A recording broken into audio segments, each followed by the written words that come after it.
10 years ago, a teacher completely shattered my confidence in writing, and since then, I haven't completed a project from start to finish. But today, December 7th, marks the 1 month anniversary of my returning to writing every single day. This milestone has been 10 years in the making, and if someone has ever broken your creativity and confidence, let me tell you this: this wound can heal. Let me bring you back in time to how it all started. As a child, around the ages of 7 or 8, I started writing, and I wrote a lot. I had a lot of imagination. I wrote a couple of short stories, but the one I'm thinking about is a fantasy story that was, I think, the first one I ever finished. And this I wrote when I was 8 or 9. Unfortunately, I think I have lost it. But this was only the beginning, because I wrote an entire book. You know those copybooks of 96 pages that you would need for school? Yeah, I filled an entire copybook. It was Tom 1 of a series. I did start book 2, but I never finished it, and it was another fantasy story. You're gonna see that this is a thread. This is a thread with me here. And finally, the one that is important to how I got to where I am is a story I started writing in English because it is not my native language. I think you might hear it sometimes when I'm talking too fast and my phrasing sounds really odd. But yes, I'm not a native English speaker. I started writing a book when I was 13, which I think I completed in the year before turning 14 or somewhere around then, with my father's urging to really finish the book, which I personally wasn't, I think, ready to really share, but my father urged me to really finish it so that I could show it to my English teacher. And I did show my English teacher. She was really sweet, and she was like, this is really good. It is very, very good. It is something that is beyond what a middle schooler who has only started learning English a couple of years is able to do. This is amazing. And this amazing teacher, who is one of those special people who have really transformed my life in a good way, managed to get a meeting with a teacher who taught a local high school and who was also a published author. He was, by the way, also an English teacher. She wanted to show him what I was able to do because she really saw something there. And honestly, I was flattered that this was a reaction I was getting from my writing, because I couldn't really evaluate really what it was. And my dream was to become a writer. It still is, even though it has shifted. I'll tell you a little bit about how it changed exactly.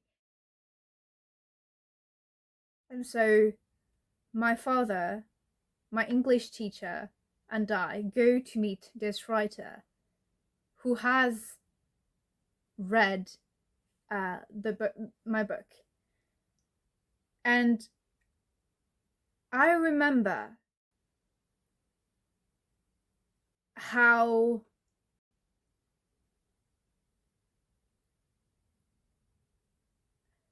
without being exactly rude, but I remember how condescending he was, because the first thing that came out of his mouth was criticism about typos, phrasing, grammar errors, which, first of all, I did not proofread my book because I was urged to finish it quickly so that I had something to show.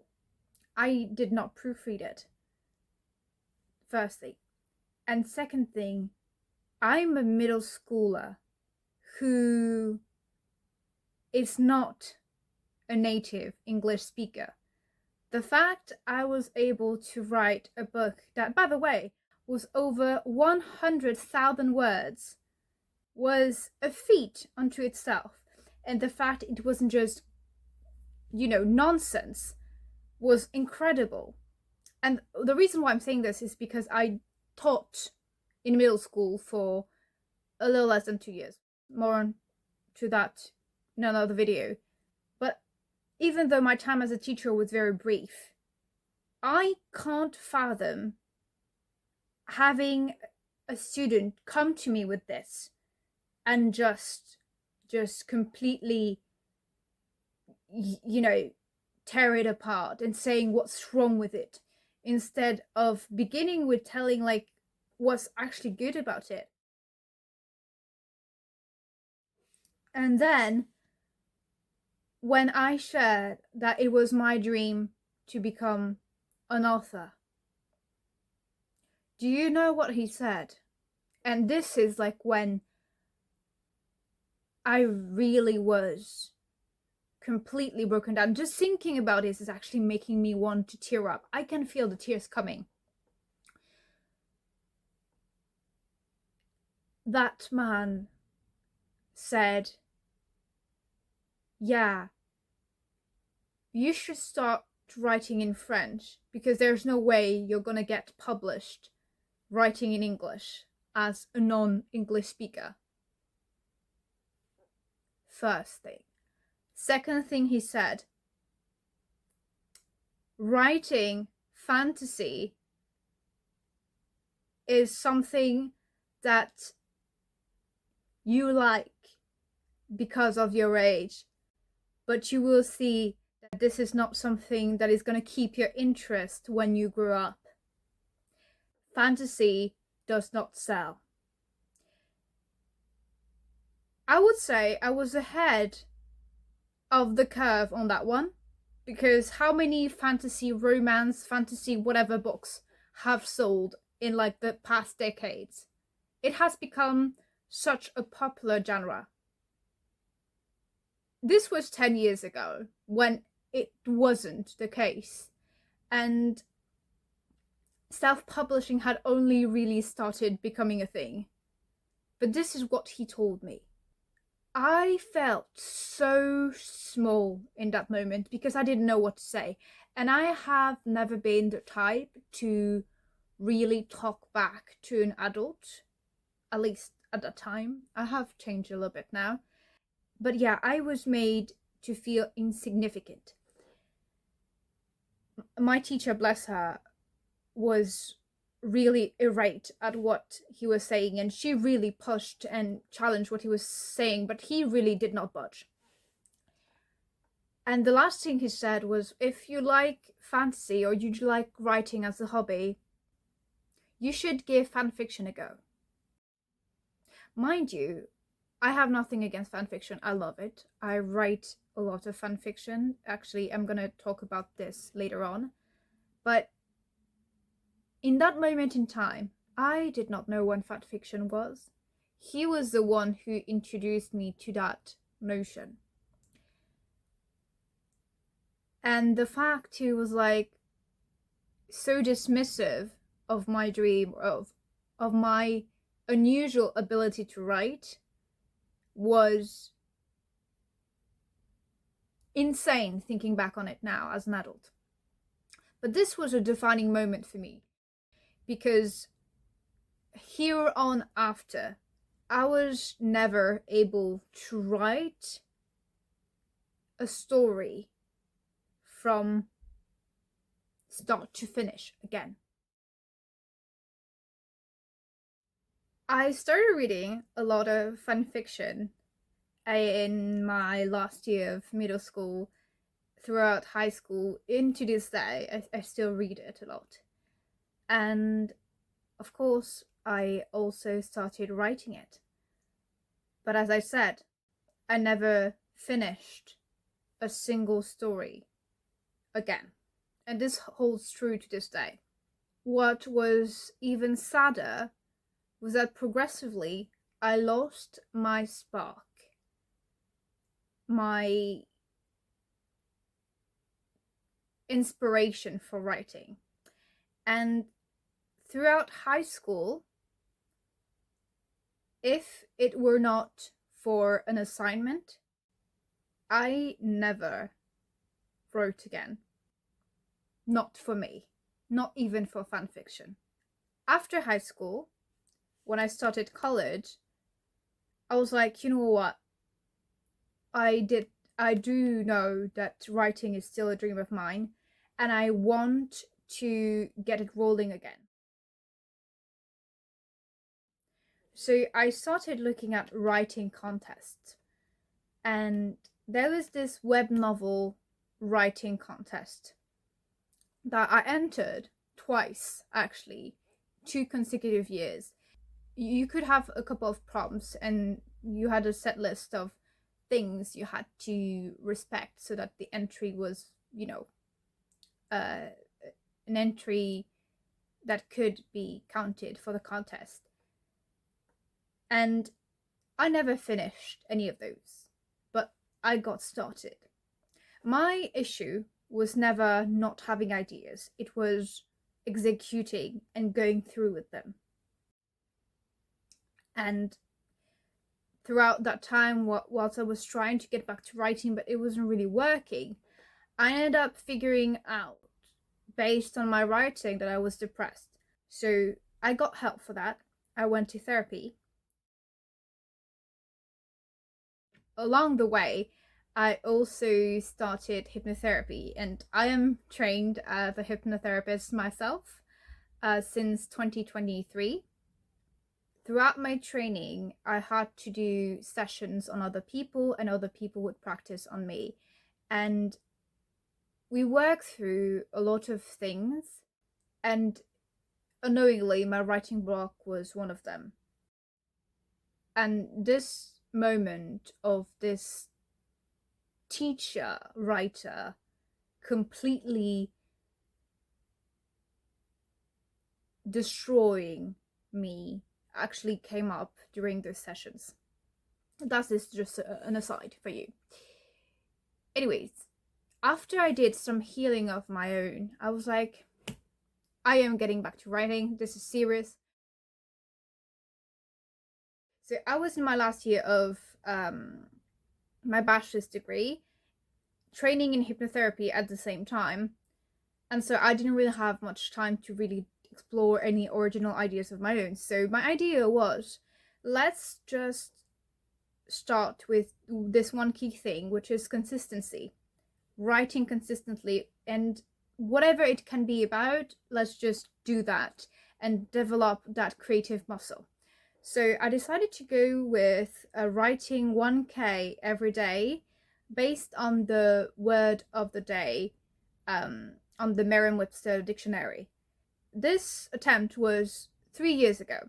It did not go that well. Actually, I was not consistent with it, and then personal things happened, including my laptop being stolen and other private life events that were really difficult to navigate, which kind of left off that writing challenge on the side for the following 3 years.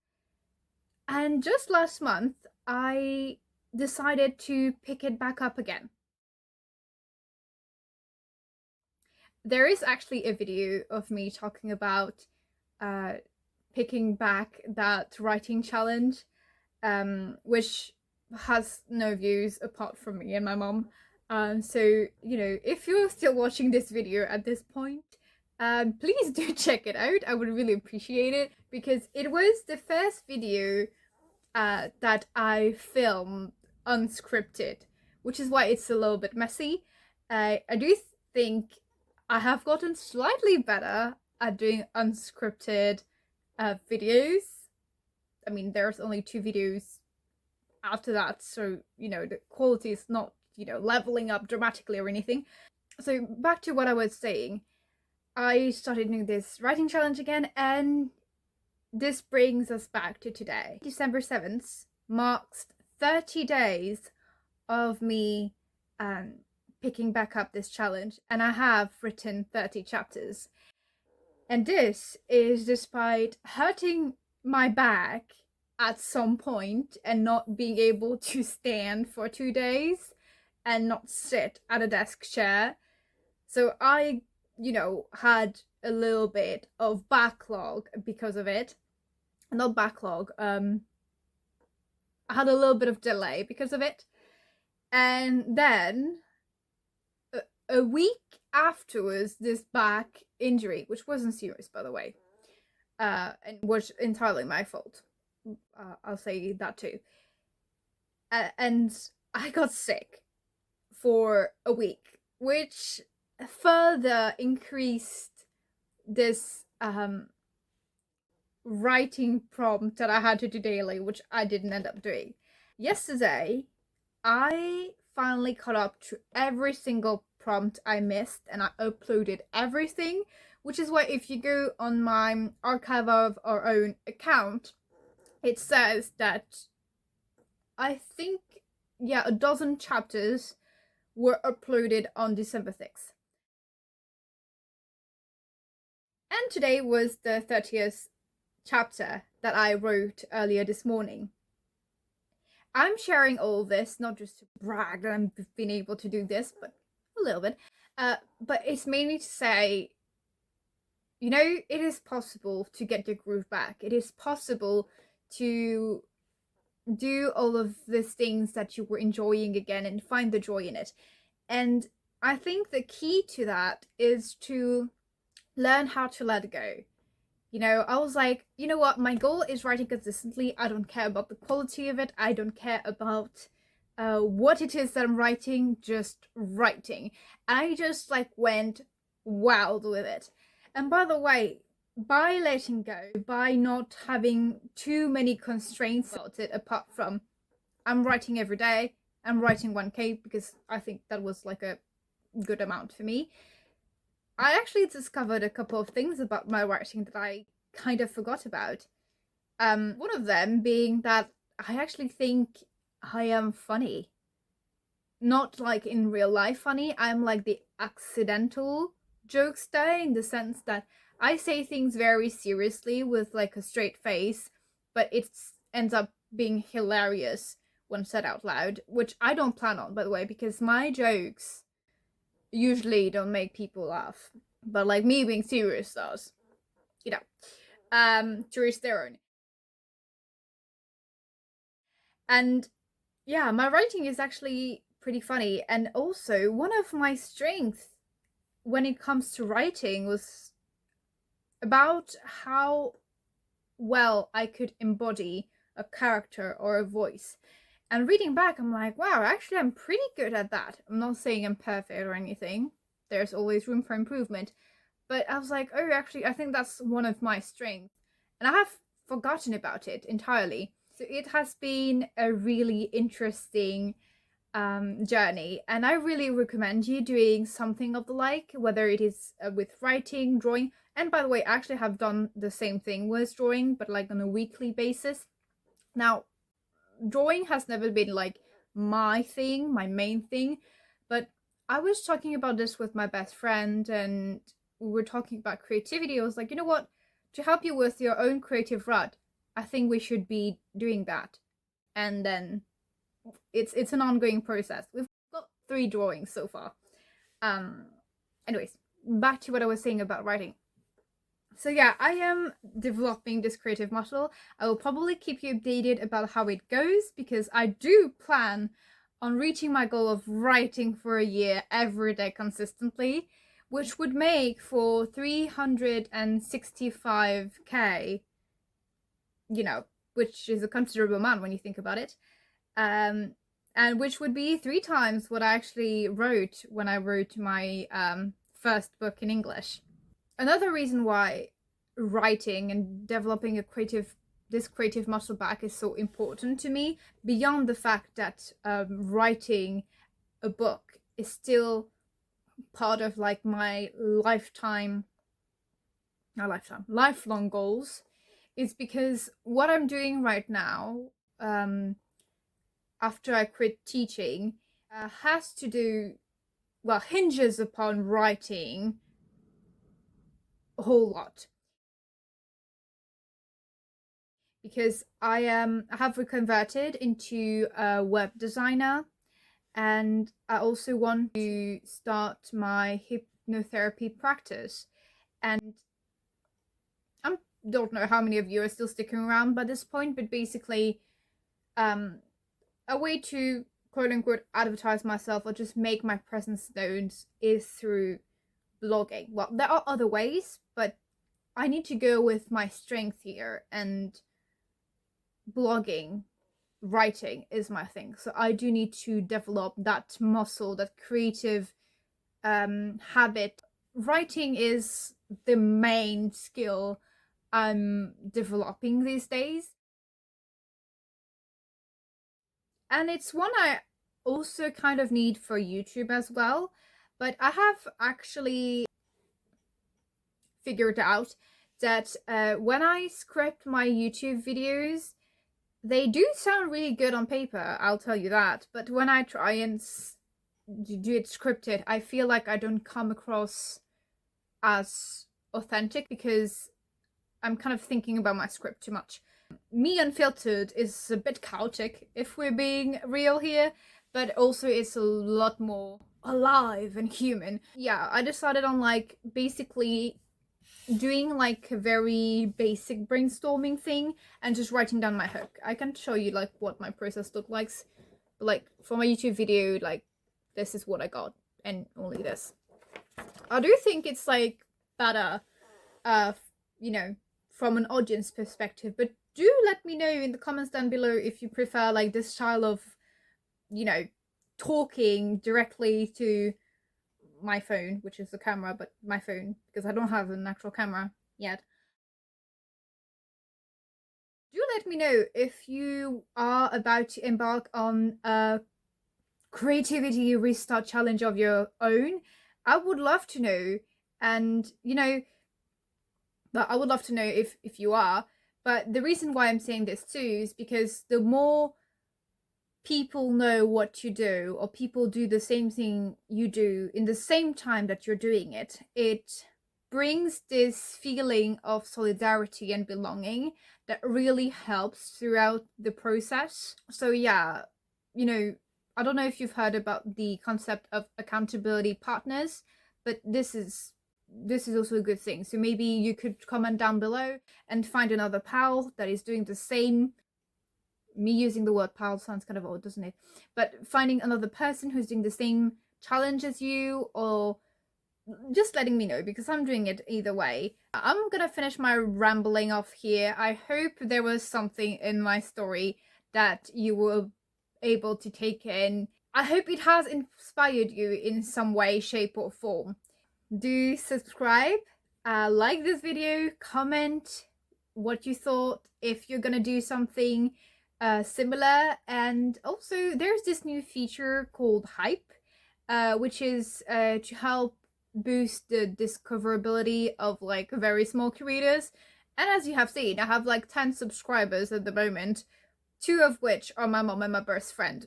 So I would really appreciate it if you could tap that button as well. Thank you so much for watching. I really appreciate it, and I hope you join me in my journey to becoming Bamboo.